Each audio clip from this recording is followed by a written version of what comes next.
আজকে সকালে আমি ফ্রায়েড রাইস বানাবো, তার জন্য সবজি সিদ্ধ করতেছি। আর সবজি দিয়ে কিন্তু ফ্রায়েড রাইস বানাবো। তো এখানে আছে গাজর আর ফুলকপি আমি সিদ্ধ করতে দিয়েছি, তো নামিয়ে নিলাম, সবজিগুলো সিদ্ধ হয়ে গিয়েছে। এখন আমি যেটা করব সেটা পেঁয়াজ বাগার দিয়ে দিলাম তেলানি।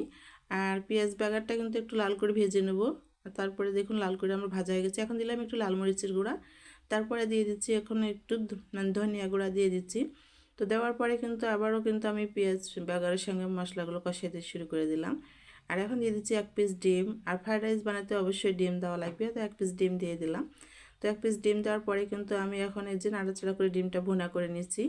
তো এইভাবে করে নাড়াচাড়া করে আমি কিন্তু ডিমটা ভুনা করে নিলাম। আর এখন আমি যেই মানে সবজিগুলো সিদ্ধ করে রেখেছি সেগুলো দিয়ে দিলাম। তো ফ্রায়েড রাইসের উপকরণ হচ্ছে যে ডিম, সবজি সবগুলো দিয়ে কিন্তু এই ফ্রায়েড রাইসটা বানাতে হবে, তাহলে বেশি খেতে ভালো লাগবে। স্বাদ মতো লবণ দিয়ে দিলাম। আর এখন কিন্তু এই যে আবারও সবজিগুলো ভালো করে ভুনা করে কষাই নিচ্ছি।